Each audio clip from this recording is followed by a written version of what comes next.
Alors, un débat, historiquement, c'est une étape déterminante dans une campagne électorale. Bon jeudi, bienvenue au Vidéo-Journal. Ce soir, les trois chefs des principaux partis politiques du Manitoba vont s'affronter dans ce qui sera le seul débat télévisé de la campagne électorale. Heather Stefanson, c'est elle qui a le plus à gagner, notamment pour aller courtiser le vote féminin. On voit notamment que chez les plus jeunes voteurs, les plus jeunes électeurs, le vote féminin, on se donne très en faveur du côté du NPD. Et à l'inverse du NPD, on a le plus à perdre, puisqu'en ce moment, on a le vent dans les voiles dans les sondages. Donc ici, il faut faire attention de ne pas trop étirer l'élastique entre sa base partisane et l'électorat plus largement.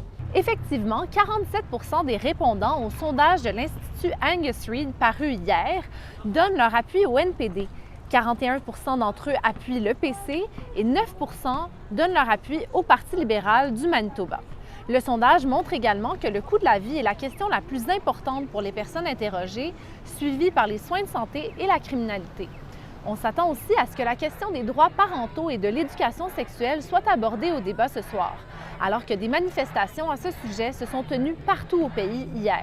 Les partis politiques vont continuer de rester plutôt distants par rapport à ça, puisque oui, ça permet de mobiliser une base partisane, soit en faveur ou à l'encontre d'avoir un plus grand contrôle parental, mais c'est également un clivage qui peut venir diviser la propre base électorale du côté du NPD, par exemple, où on courtise beaucoup le vote des gens issus d'immigration plus ou moins récente. Il s'agit là l'un des nombreux écueils qui attendent les chefs ce soir. Félix Mathieu met en garde les chefs contre une approche trop agressive.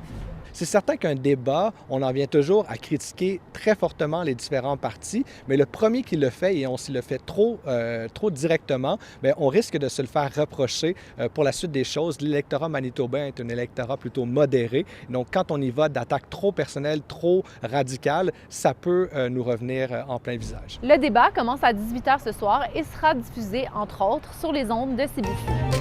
Une des voix emblématiques de Radio-Canada s'est tue hier. L'ancien animateur de CKSB, Jean-Marc Housset, est décédé à l'âge de 67 ans à la suite d'une longue maladie. Né en France et canadien d'adoption, il avait rejoint la station de Saint-Boniface en 1985 comme rédacteur et annonceur sportif.